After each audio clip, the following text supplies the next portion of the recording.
তিনি মাকে প্রশ্ন করলেন, মা তোমরা যে পূজা করো, তাহলে এই জিনিসগুলো তো আমার সৃষ্টিকর্তা হতে পারে না, কিন্তু নিজেই কোনো কিছু করতে পারে না, সে আমার সৃষ্টিকর্তা হয়ে কি করবে? ইব্রাহিম আলাইহিস সালাম জবাব দিলেন যে তোমার বাবা আমাকে খাওয়ায়, তোমার বাবা আমাকে পড়ায়, তোমার বাবার দাসত্ব করি, গোলামি করি, তোমার বাবা আমাকে যা শিখিয়েছে আমি তাই করি। ইব্রাহিম আলাইহিস সালাম জবাব দিলেন, কিন্তু যে নবী হবে তার কি সেই জবাব হয়? এইবার তার সেই জবাব হয় না। ইব্রাহিম আলাইহিস সালাম মাকে জিজ্ঞাসা করলেন, মা যে মূর্তিটা তোমরা নিজেরাই বানাও, এটার পিছনে বাদ দাও, তুমি দাও, সব কিছু তোমরা দাও, আবার এটা পূজা করো, তোমরা এটাকে রব বলে মানতে পারো, কিন্তু আমি এটাকে রব বলে মানি না। তিনি পাহাড়ে চলে গেলেন, ঘটনা বলেছিলেন, পাহাড়ে চলে গেলেন, আসমান জমিন সব কিছু দেখলেন, দেখার পর তিনি নক্ষত্রকে তার রব মনে করলেন। একবার নক্ষত্র বিশাল দেখা যায়, তাকে রব মনে করলেন, ভাবলেন এটাই আমার রব হতে পারে। কিন্তু আবার রাত্রি যখন শেষ হয়ে যায়, আকাশের তারাটা গুলো ডুবে যায়, ঠিক না? আবার সূর্য যখন উঠে, তখন আবার সূর্য যখন উঠে, আবার সূর্য পাহাড়গুলা রাতের অন্ধকারে হারিয়ে যায়। এইবার ইব্রাহিম আলাইহিস সালাম চিন্তা করলো, যিনি আমার রব হতে পারেন তিনি কখনো হারিয়ে যেতে পারেন না, ঠিক না? তিনি আমার রব হতে পারেন, তিনি আমার কখনো হারিয়ে যেতে পারেন না, তার হয় নাই, তার শেষ নাই, সুতরাং এটা শেষ হচ্ছে আমার রব। আপনি নামাজের ভিতরে, নামাজের আগে একটা দোয়া করি, আমার সাথে করেন, ইন্নী ওয়াজ্জাহতু ওয়াজহিয়া লিল্লাযী ফাতারাস সামাওয়াতি ওয়াল আরদ ওয়া মা মিনাল মুশরিকিন। ইব্রাহিম আলাইহিস সালাম বললেন, ও আল্লাহ, আমি আসমানের দিকে তাকালাম, এই জমিনের দিকে তাকালাম, সব কিছু শেষ হয়ে যায়, সব ধ্বংস হয়ে যায়, যেটা ধ্বংস হয়ে যায় সেটা আমার রব হতে পারে না। এই সমস্ত আসমান জমিন তার দ্বারা যে সৃষ্টি করেছেন তিনি করেন আমার রব, আর আমি মুশরিকদের অন্তর্ভুক্ত নই। তিনি মুশরিকদের অন্তর্ভুক্ত নয়, এই সমস্ত ঘোষণা দিয়ে আমার বাড়িতে চলে গেলেন। যাওয়ার পর তার যে বংশগত লোক যারা ছিল, বংশগত লোকদের কাছে আবার একটা প্রচার করা শুরু করলেন, সুবহানাল্লাহ। ইব্রাহিম আলাইহিস সালাম বংশগত লোকদের কাছে আবার তিনি প্রচার করা শুরু করলেন, বললেন তোমরা কার পূজা করো, তোমরা কার ইবাদত করো, যে ইবাদতের কোন যোগ্য হতে পারে না, তোমরা কার ইবাদত করো। এইবারে ইব্রাহিম আলাইহিস সালামকে তার আব্বা আযর বললেন, বেটা, বাবা যেটা ব্যবসা করে, বাবা পুরো সেটা ব্যবসা করে, ঠিক না? ইব্রাহিম আলাইহিস সালাম তার বাবাকে দেখে মূর্তিগুলা বানাচ্ছে, বানানো শেষ হওয়ার পর এবার ইব্রাহিম আলাইহিস সালামকে বললেন যে বেটা, এই মূর্তিগুলা অমুক বাজারে গিয়ে সেই মূর্তিগুলা বিক্রি করে আসো। ওই আব্বা এটার কাজ কি? তো এটা সরস্বতী, এটা বরকত হয়, এটা কি লক্ষ্মী, এটা ঘরের ভিতরে অনেক কিছু দেয়, এটা কি লাভ জামানত, এটা ভালোবাসা বৃদ্ধি করে দেয়, ঠিক না? এক এক কথা বলতেছে, ওইটা ভালোবাসা বৃদ্ধি করে, এইটা সম্পদ বৃদ্ধি করে, এটা টাকা পয়সা বৃদ্ধি করে দেয়। আপনারা বলেন তো, টাকা পয়সা সম্পত্তির মালিক বলেন তো কে? বাজারে সম্পত্তি দেওয়া যাবে? দেওয়া যাবে? কোন বাবার কাছে সম্পত্তি দেওয়া যাবে? কোন পীরের দরবারে নিয়ে সেটা করা যাবে? তার কারণ ইব্রাহিম আলাইহিস সালাম তিনি শিখিয়ে গেলেন যে সব কিছু চাইতে হবে আল্লাহর কাছে, কোন পীর, কোন দরগা, কোন বুজুর্গ, কোন মানুষের জন্য কোনো কিছু করতে পারে না। ইব্রাহিম আলাইহিস সালামকে বললেন, কেন এটা বাজারে নিয়ে যাও। এবার বলেন বাজারে নিয়ে গেলেন, মাথায় বাজারে নিয়ে যাওয়ার পর ইব্রাহিম আলাইহিস সালামের মাথায় বুদ্ধি আসলো যে এই সমস্ত মূর্তি বিক্রি করা, বেচা কেনা করা আমার দ্বারা সম্ভব হবে না। এইবার বাজারের মাঝখানে গেলেন, বাজারের মাঝখানে যাওয়ার পর বিশ্বনবী তার সন্তান ইব্রাহিম আলাইহিস সালাম এইবার বাজারের টুপিটা মাথা থেকে নামিয়ে ফেললেন। নামিয়ে ফেলার পর মূর্তির সব কয়টা মূর্তির মাথার ভিতরে আবার রশি বেঁধেছে। রশি বাঁধার পর পুরা মাজার, পুরা ওই মূর্তিগুলাকে ভেঙেছে, কন্যা সুবহানাল্লাহ, সব মূর্তি ভেঙেছে। সব মূর্তি ভাঙছে, ভাঙার পর ভাঙা টুকরি নিয়ে আর মূর্তির মাথার গলার ভিতর রশি লাগিয়ে সমস্ত মূর্তি বাসা থেকে টাইনে আসছে। এইবার আব্বা দেখে মাথা খারাপ, কিরমেটা মূর্তি বিক্রি করতে দিলাম, একটু বলছিস কি? এইবার ইব্রাহিম আলাইহিস সালাম যেহেতু নবী, এই সমস্ত মূর্তি গুলোকে আমার আমি বড়, আমি বড়, সুবহানাল্লাহ। এবার দুইজন করে মূর্তি গুলো আব্বা ওই করে আমি বড়, ওই করে আমি বড়, ওই করে এটা আমি দেই, ওই করে সেটা আমি দেই। আব্বা দুইজন এমন ভাবে যুদ্ধ লাগা শুরু করলো, এইবার মূর্তি গুলো মাথার ভিতরে যুদ্ধ লেগে সবার সন্তাও লেগে গেছে। বলেন ইব্রাহিম সালাম বুঝে কি বুঝে নাই? এইবার বলছে সমস্ত খবর নমরুদের কাছে আছে না নাই? এইবার সব খবর নমরুদের কাছে। নমরুদের তো মাথা খারাপ হয়ে গেছে, এমন একটা সন্তান এই এলাকার ভিতরে আছে, একজনই মাত্র আছে, ইমানদার একজন, আর সব বেঈমান। ইমানদার শুধু একজন, আর সব বেঈমান। কিছুদিন পর ইব্রাহিম আলাইহিস সালামের সমস্ত খবরগুলো তার কাছে চলে গেলেন। এইবার সবাই ইব্রাহিম আলাইহিস সালামকে বোঝায় যে বাপ-দাদার বিরুদ্ধে না। এবং ইব্রাহিম আলাইহিস সালামের এক কথা যে তোমরা বাপ-দাদার পূজা করো, আমি আল্লাহর উপাসনা করব, ঠিক না? বলেন তো এই সমাজে বাপ-দাদার পূজা আছে না নাই? বাবা অমুকে করেছে, স্বামী এটা করেছে, বাবা এটা করেছে, এটা নিয়ে কত 17 বছর কাটিয়েছে।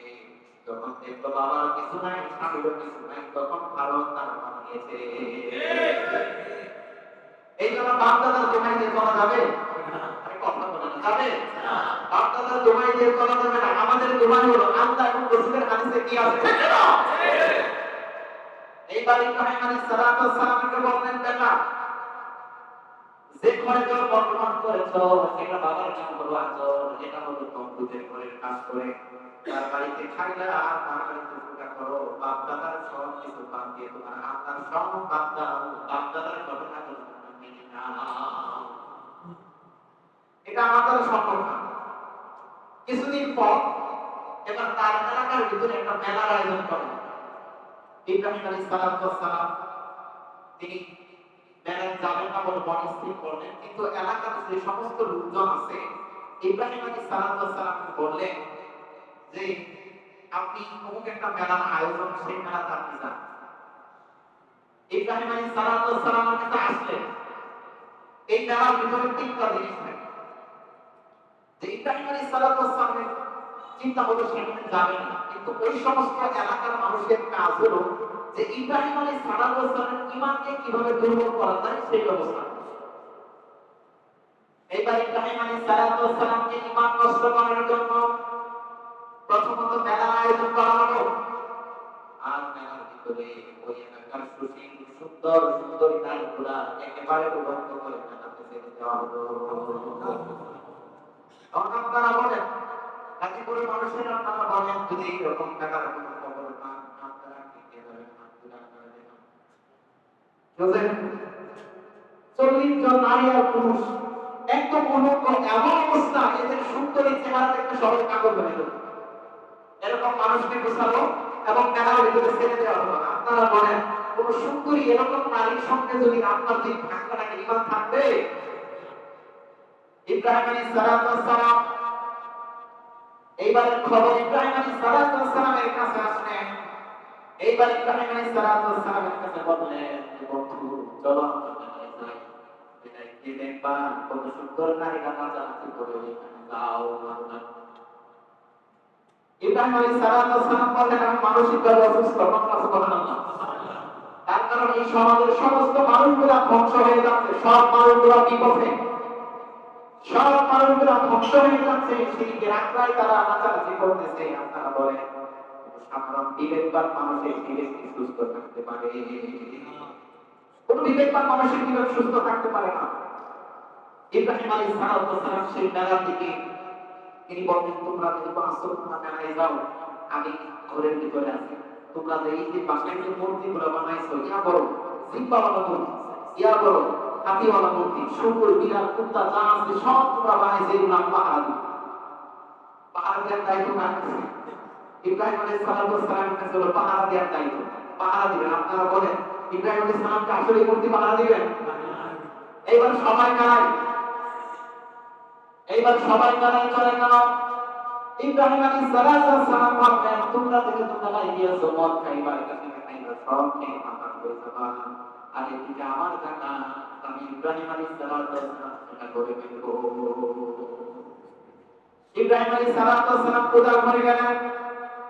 যাওয়ার পর দেখলেন একটা কুলাম, আর মূর্তির সামনে আমাদের তাও তোর মতো আমরা কামরা গাবের পিয়ারা আমাদের জন্মায় বড় যায়। পৃথিবীতে যত দামি দামি ফল আছে সমস্ত ফল কুলাম মূর্তির সামনে। এইবার ইব্রাহিম আলাইহিস সালাম একটা করে ফল নেন, ওই খা নাই বাবা কন্যা সুবহানাল্লাহ। মূর্তি খাইতে পারে একটা করে ওই খা নাই কথা, ওই খা নাই কথা। আল্লাহ কোরআনে এইভাবে বলছে এক একটা করে মূর্তির সামনে আপেল তরমুজ আমরা কামনা করতে পেয়ারা মিষ্টি বড় বড় মিষ্টিগুলা এইবার সামনে ধরে ওই মূর্তি ওই খানায় করে। এইবার মূর্তি কথা কয় না, এইবার তো মূর্তি কথা কয় না। ইব্রাহিম আলাইহিস সালাম হাতে আবার কোরআন টানি নেন। কোরআন টানি নেওয়ার পর একজন মূর্তিকে জিজ্ঞাসা করে এই মূর্তি আমি কথা কয়, মূর্তি কথা কয় না। আর ইব্রাহিম আলাইহিস সালাম কোরআন দিয়ে মাথার মূর্তি মাথা উঠিয়ে সব মূর্তি ভেঙে গেছে। সব মূর্তি ভাঙা শেষ। ভাঙার পর এইবার ইব্রাহিম আলাইহিস সালাম সব থেকে বড় মূর্তি যেটা ওইটার কাঠের উপর কোরআন বাজিয়ে দিয়ে বাড়িতে চলে আসছেন। এইবার কালা থেকে কাঠে আসার পর মদ পানি করে আসার পর এইবার বলে নমস্তে ভাই হরে কৃষ্ণ হরে চোখ বন্ধ করে দেখি একটা মূর্তি মাথা না একটা করে বন্ধ করে হরে কৃষ্ণ হরে নমস্কার একটা করে পরে সব খোলা থেকে মূর্তি মাথায়। এইবার বলতো না মেলার কমিটি আছে তাদের মাথা খারাপ না মাগো। এইবার মেলার কমিটির মাথা খারাপ। এইবার সমস্ত মানুষ বুঝতে পারতো যে আমরা সবাই যেহেতু মেলায় গেলাম, কিন্তু একজন মানুষ আছে যে মেলায় যায় না, এটা হলো আদরের পুত্র ইব্রাহিম। এইবার আদরের পুত্র ইব্রাহিমকে এইবার নমরুদের দরবারে হাজির যে দুনিয়াতে এই কাজের কেউ করতে পারে না, ইব্রাহিম ছাড়া এই কাজের কেউ করা সম্ভব না। ইব্রাহিম আলাইহিস সালামকে নমরুদের দরবারে হাজির করা হলো। হাজির করার পর পরীক্ষা আছে না নাই? কথা বলেন আছে না নাই? কঠিন পরীক্ষা। নমরুদের সামনে দাঁড়িয়ে ইব্রাহিম আলাইহিস সালাম এইবার এই নমরুদের সাথে তর্ক আর বিতর্ক করছে। সবাই বললেন যে এই মূর্তি ভেঙেছে কে? ইব্রাহিম আলাইহিস সালাম বললেন এই মূর্তি কে ভেঙেছে? যার মাথায় কোরআন আছে তাকে জবাব দিতে হবে। যার মাথায় কোরআন আছে তাকে জবাব দিতে হবে। ওই মূর্তিকে জিজ্ঞাসা করে এই মূর্তি কে মানছে? আপনারা বলেন মূর্তি কথা বলে না। এইবার তো মূর্তি কথা বলতে পারে না। ইব্রাহিম আলাইহিস সালাম এইবার বললেন তোমার বড় নেতাকে জিজ্ঞাও, যদি নেতা যদি জিজ্ঞাসা করে বলতে পারে তাহলে স্বীকার করব। এইবার নেতাকে জিজ্ঞাসা করলো, নেতা কোনো কিছুই বলতে পারে না। ইব্রাহিম আলাইহিস সালাম বললেন ও দেশের জনগণ, সেই নেতা কথা বলতে পারে না তার নামে তোমরা পূজা করো। ইসলামের দাওয়াত দিয়ে দিলেন। ইব্রাহিম আলাইহিস সালাম ইসলামের দাওয়াত দিয়ে দিলেন। বললেন যে কথা বলতে পারে না, যে খাইতে পারে না, যে তোমাদের বন্ধু বান্ধব নিজেকে খোদা দাবি করে, খোদার মাথা বাঁচাতে পারে না, এইরকম যে মাথা বাঁচাতে পারে না, যে নিজেকে রক্ষা করতে পারে না, এবার তুমি বলো তো এই মানুষগুলা এই মূর্তিগুলা তোমাদের কিভাবে রক্ষা করবে? কিভাবে রক্ষা করবে? যে মূর্তি নিজেকে বাঁচাতে পারে না, একটা মশামাছি করে দাঁড়াতে পারে না, সেই মূর্তি তোমাদেরকে রক্ষা করবে, এটা বিশ্বাস হয়? এইবার ইব্রাহিম আলাইহিস সালামের লোকজনদের চলে আসছে, বলা সুবহানাল্লাহ। লোকজনদের ইব্রাহিম আলাইহিস সালামের দিকে এইবার নমরুদ ডাক দিয়ে বললেন ইব্রাহিম তোমার খোদা কি করতে পারে? এইবার ইব্রাহিম আলাইহিস সালাম বললেন যে আমার আল্লাহ মানুষকে বাঁচাতেও পারে, আমার মানুষকে মারতেও পারে। এইবার নমরুদ তার কয়েকদিন আসলেন, নিয়ে আসার পর একজনকে জবাই করলেন, সে মারা গেল। আরেকজনকে ছেড়ে দিলেন, বললেন এই ইব্রাহিম এই যে আমিও বাঁচাতে পারি আমিও মারতে পারি। আসলে কি তার কথার ব্যাখ্যা কি এটা? তার কথার ব্যাখ্যা এটা ছিল না। নমরুদ যেন বুঝতে পারে নাই, ইব্রাহিম আলাইহিস সালাম বুঝতে পারে যে তাকে এইভাবে আটকানো যাবে এইবার ইব্রাহিম আলাইহিস সালাম বললেন, নমরুদ আপনি বুঝলাম মানুষকে জীবন দিতে পারেন, আবার মানুষকে মারতে পারেন। এইবার কি বলেন, যুদ্ধ পশ্চিম দিক থেকে উঠে ওখানে পূর্ব দিকে নিয়ে যাও, পূর্ব দিকে উঠে ওখানে পশ্চিম দিকে নিয়ে যাও। এইবার নমরুদ বলে, তা বলছেন বলুন, আমি একেবারে একেবারেই সব। এখন আর কোনো কথা বলেন, তার কারণ আকাশের কত সুন্দর তারকা নমরুদের হাতে আল্লাহ হবে। এইবার আর কোনো কথা বলে না। মুফাসসিরিনে কালাম তিনি আবার দেখলেন যে নমরুদ কথা না বলার কারণ হলো, নমরুদ কথা বলার কারণ হলো, নমরুদ যদি কথা বলতো সব কথা তাকে মেনে নিতে হতো। নমরুদ কথা বললো না, নমরুদ ভাবলো আমি নিজেকে আল্লাহ দাবি করেছি, অবশ্যই হাসি না করতে যা বলে বলুন, আমি যেহেতু ওই সূর্যটার গলাতেও পারবো না, উঠাইতেও পারবো না, সুতরাং আমি চুপ আছি, আমার খুদাই যতদিন পর্যন্ত চাই না। এবার এইভাবে কথা বলতে বলতে নমরুদের সমস্ত মাথা খারাপ হয়ে গেল। ভাবতেছে যে ইব্রাহিম আলাইহিস সালাম যদি এইভাবে যদি চলতে থাকে, তাহলে এই সমাজের যত মানুষ আছে সমস্ত মানুষ মুসলিম হয়ে যাবে। সুবহানাল্লাহ। এখন আপনারা বলেন এই সমাজে এরকম মানুষ আছে না নাই? এদের ইসলামের দাওয়াত দেয়, কোরআনের দাওয়াত দেয়, তারা এখান থেকে বসে বসে বিরোধিতা করে, তারা চিন্তা করে এই সমস্ত মানুষেরা যদি ভালো ইমানদার হয়ে যায় আর কোরআনের বুঝ যদি পেয়ে যায়, আল্লাহকে যদি ভয় পায়, তাহলে এই সমাজের সাদাবাদ বন্ধ হয়ে যাবে। তারা ওখানে জানালার বর্তমান দরকার নাই, খুব খারাপই বর্তমান দরকার নাই। তারা ইসলামের দাওয়াত গুলা দিতে দেয় না, কোরআনের দাওয়াত গুলা দিতে দেয় না। আর এদিকে ইব্রাহিম আলাইহিস সালাম কোরআনের দাওয়াত দেয়, নমরুদ দাওয়াত দিতে দেয় না। তাহলে ওই জামানায় যারা কোরআনের বিরুদ্ধে ছিল, ইসলামের বিরুদ্ধে ছিল, এরা হচ্ছে নমরুদ। আর এই জামানায় যারা ইসলাম এবং কোরআনের বিরোধিতা করে, এরা হলো নমরুদ। এই জামানার নমরুদ। কথা বলেন, আমার কথা বুঝেন না আপনারা? এরা হলো জামানার নমরুদ। ইব্রাহিম আলাইহিস সালাম এভাবে তিনি দাওয়াতের ময়দানে তিনি কাজ করেছেন। সর্বশেষ ঘটনা যেটা হলো, ইব্রাহিম আলাইহিস সালামকে হত্যার ষড়যন্ত্র করলেন। হত্যার ষড়যন্ত্র করেন যে ইব্রাহিম আলাইহিস সালাম যদি এইভাবে যদি কোরআনের দাওয়াত দেয়, ইসলামের দাওয়াত দেয়, এই সমাজের সমস্ত মানুষগুলো মুসলিম হয়ে যাবে, নমরুদের খোদাই থাকবে না, নমরুদের রাজত্ব থাকবে না, ধ্বংস হয়ে যাবে। সুতরাং কাজ হলো এবার ইব্রাহিম আলাইহিস সালামকে হত্যা করতে। আউযুবিল্লাহ। এইবার ইব্রাহিম আলাইহিস সালামকে হত্যার ষড়যন্ত্র। এবার শয়তান পরামর্শ দিলেন, নমরুদ তুমি ইব্রাহিম আলাইহিস সালামকে হত্যা করতে চাও, আমি ইব্রাহিমের শত্রু, তুমি কারা? তুমি কারা? সমস্ত বেশি একবার মুরব্বি দাড়িওয়ালা, সাদা দাড়িওয়ালা, একবার টুপি পাঞ্জাবি করে লাঠি দিয়ে কাপ বড় করে নমরুদের কাছে আসে। আসার পর বলতেছে, নমরুদ তুমি কি ইব্রাহিম আলাইহিস সালামকে হত্যা করতে চাও? কয় হ্যাঁ। কয় তুমি কে? কয় আমি ইব্রাহিম আলাইহিস সালামের শত্রু, আমি ওকে হত্যা করতে চাই। কয় তুমি কই? আমি ইবলিস, আমি হত্যা করতে চাই। ওই কি আসলে পরামর্শ দিতে আসছি, বললো পরামর্শ কি, তুমি যদি ইব্রাহিম আলাইহিস সালামকে হত্যা করতে চাও, সাধারণভাবে হত্যা করতে পারবে না, পিছনে একটা আগুন বানাও, সেখানে চরক গাছ বানাও, আর ইব্রাহিম আলাইহিস সালামের আব্বার সেই চরক গাছে লাগিয়ে দিবা। লম্বা হলো ইব্রাহিম আলাইহিস সালামকে ধরে নিয়ে আসা হলো, বিশাল আগুন বানানো হলো, অনেক আগুন, এমন লম্বা আগুন যে আকাশের উপর দিয়ে যদি পাখি যদি উড়ে যায়, সেই পাখিটাও সেখানে ঝলসে পড়ে। এমন লম্বা আগুনের কুণ্ডলী তৈরি করা হলো, অনেক দিন সেখানে আগুনের কুণ্ডলী তৈরি করা হলো। এরপর চরকগাছ বানানো হলো, বানানোর পর ইব্রাহিম আলাইহিস সালামকে সেই চরক গাছে উঠানো হলো। উঠানোর পরে আজরকে বললেন, দুনিয়ার জমিনে সবচেয়ে মানুষের পিতা, সন্তানের যদি বিপদে সন্তান আগে, পিতা আগে এগিয়ে যায়, কিন্তু ইব্রাহিম আলাইহিস সালামের আব্বা এমন ছিলেন যে নমরুদের কথায় তার নিজের সন্তানকে আগুনে দেওয়ার জন্য সেখানে গিয়েছেন। ইব্রাহিম আলাইহিস সালাম এইবার চরক গাছের ভিতরে তুলতেছে, তুলতেছে। জিবরাইল আল্লাহকে বলে, আল্লাহ, ও আল্লাহ, তোমার নবী ইব্রাহিম আগুনের ভিতরে পড়ে, আল্লাহ তুমি কি কিছু বলো না?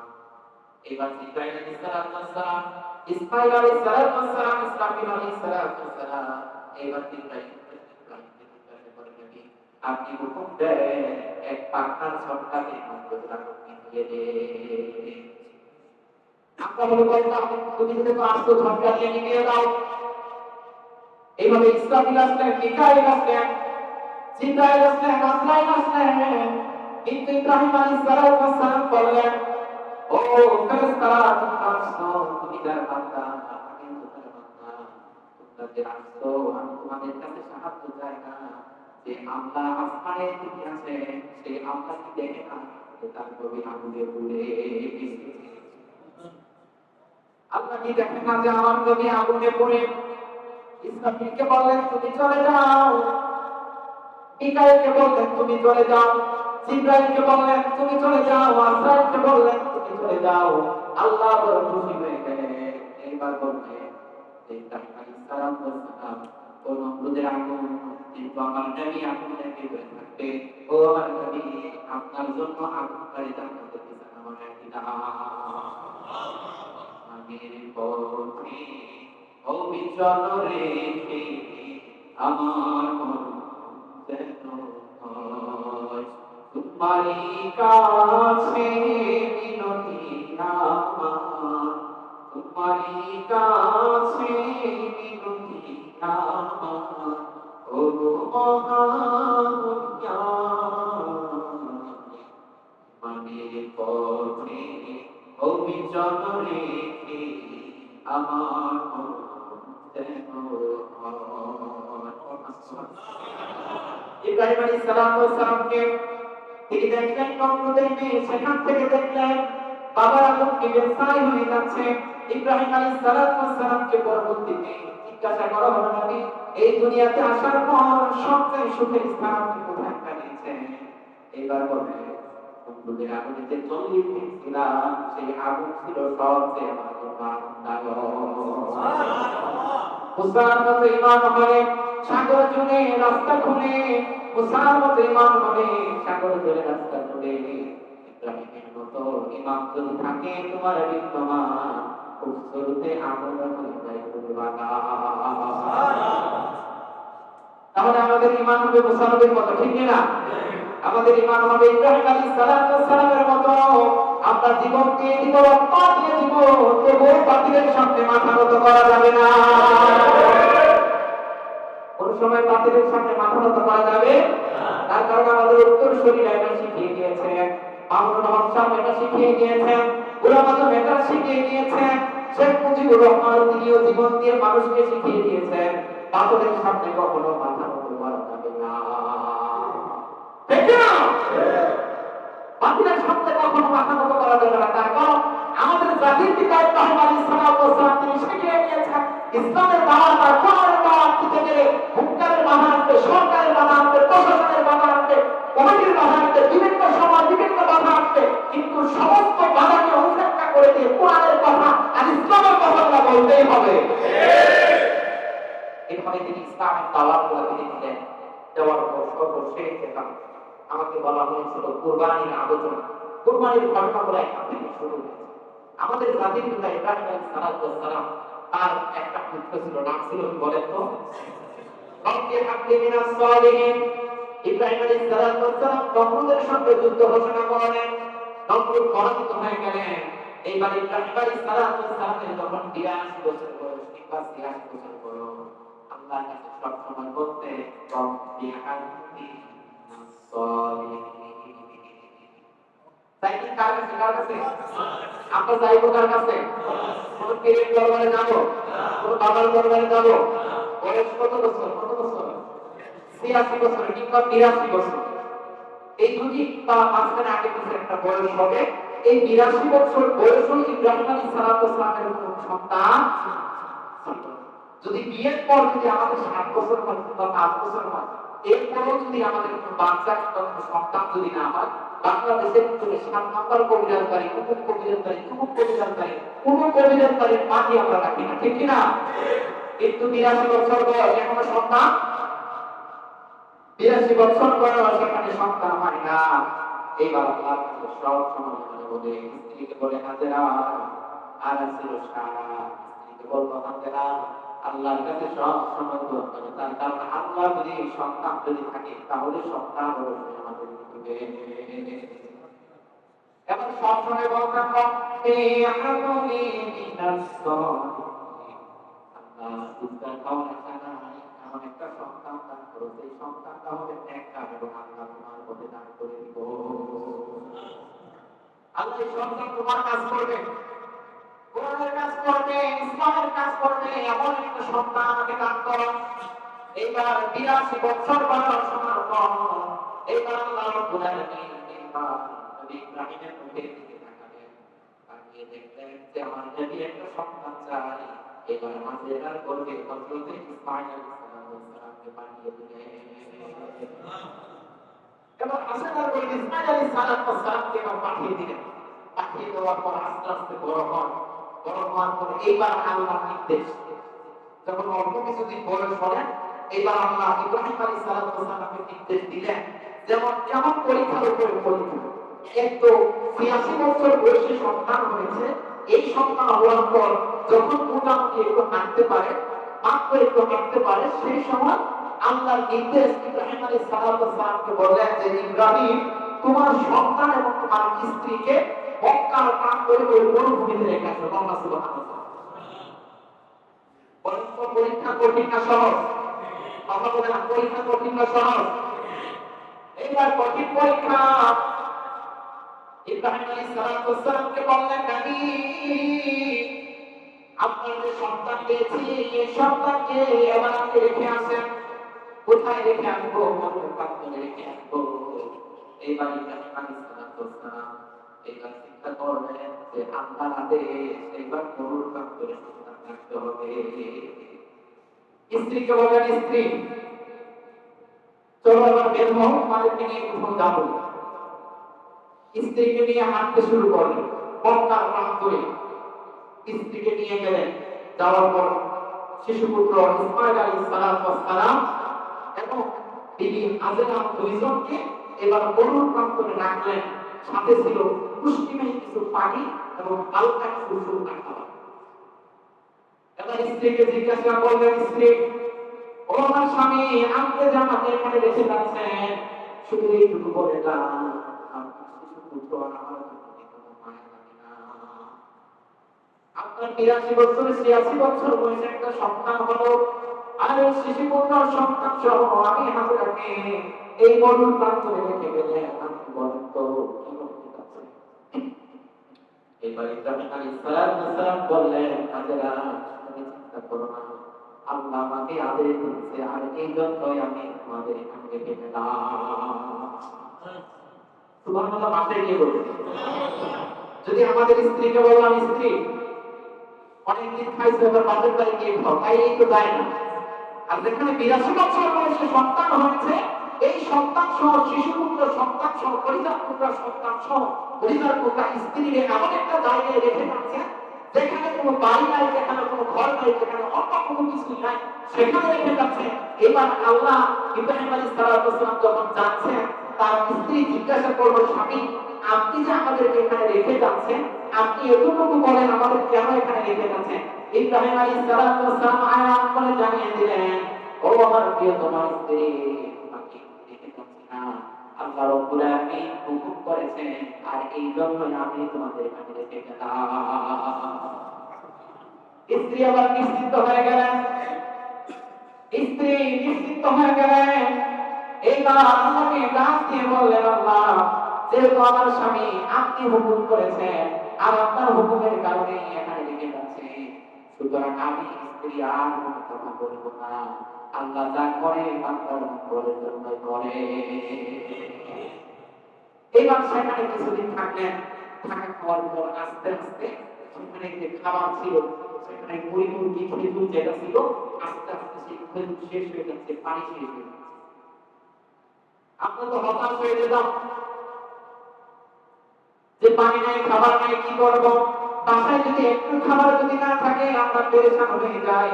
আমরা কি করব? সুদ খাবো না ঘুষ খাবো নাকি অন্যের দিক থেকে টাকা নিব না লুটি না চুরি করবো না টাকা কি করবো? কিন্তু মরুর প্রান্তরে ঘর নাই বাড়ি নাই কোনো কিছু নাই, নবী স্ত্রী আর নবীর পুত্র সন্তানের কোনো চিন্তা নাই। এইভাবে কিছুদিন চলতে লাগলেন। চলতে লাগার পর কিছুদিন পর তার পানি ফুরিয়ে গেলেন, তার খাবার ফুরিয়ে গেল। এখন আপনারা বলেন, যখন পানি ফুরিয়েছে, যখন খাবার ফুরিয়েছে, বিপদ আছে না নাই? এইবার পানি নাই।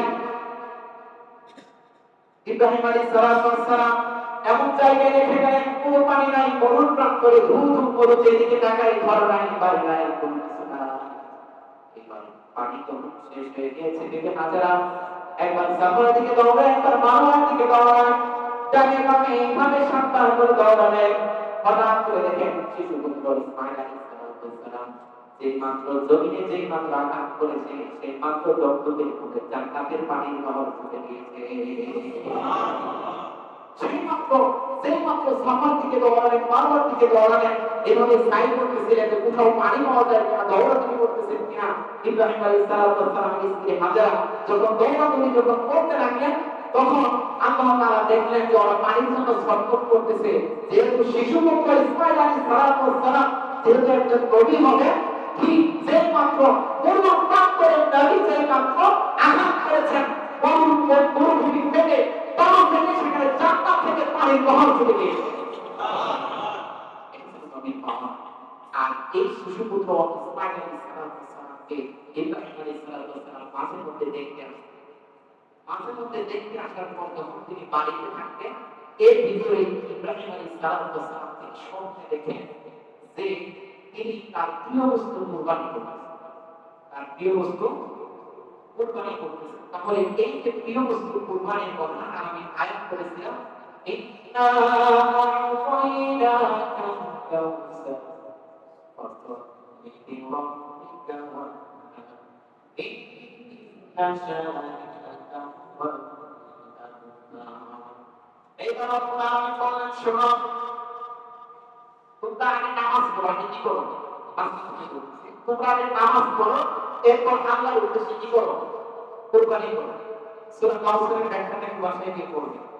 যে আগে বলেন তোমরা নামাজ পড়ো, রাসূলকে বলেন, হে রাসূল, আমি আপনাকে কাউসার পান করেছি, কাউসার পান করেছি। এরপর বলেন যে তোমরা আল্লাহর রাস্তায় আগে নামাজ পড়ো, এরপর কুরবানি করো। আর কুরবানির ইতিহাসটা হলো এই যে ইসমাঈল আলাইহিস সালাম যে মরুর প্রান্তরে রেখে গেলেন, যাওয়ার পর আল্লাহ তাআলা ইব্রাহিম আলাইহিস সালামকে তিনি স্বপ্নে দেখেছেন তিনবার স্বপ্নে দেখানোর পর তিনি উট কুরবানি করলেন, তিনি দুম্বা কুরবানি করলেন। এই সমস্ত কুরবানি করতেছেন, কিন্তু ইব্রাহিম আলাইহিস সালাম পরবর্তীতে আবার স্বপ্নে দেখেছেন। প্রথম স্বপ্নে দেখলেন উট কুরবানি করেন, এরপর স্বপ্নে দেখলেন দুম্বা কুরবানি করলেন, এরপর আবার স্বপ্নে দেখলেন। যখন তিনি আবার প্রথম স্বপ্নে দেখলেন, তখন যেহেতু নবী ইব্রাহিম আলাইহিস সালাম চিন্তা করেন, যেহেতু আল্লাহ তাআলা পরপর আমাকে স্বপ্নে দেখিয়েছেন, সুতরাং উট এবং দুম্বা কুরবানি দিয়ে হবে না, আমার সবচেয়ে প্রিয় বস্তুটাকে কুরবানি করতে হবে। ইব্রাহিম আলাইহিস সালাম তিনি ভাবলেন, এই কথা ভাবার পর আস্তে আস্তে তিনি আবার মরুর প্রান্তরের দিকে রওনা দিলেন। এই মরুর প্রান্তরে তিনি এখানে থাকতো। সামনে জুমার ভিতরে কুরবানির জন্য মাসাইল আছে। পাশাপাশি ইব্রাহিম আলাইহিস সালামের সন্তান ইসমাঈল আলাইহিস সালাম কুরবানি হয়েছে কিনা, ঘটনা কি ছিল, আমরা দুইটার সমন্বয় আজকে হজের ব্যাপারে একটু কথা বলবো ইনশাআল্লাহ।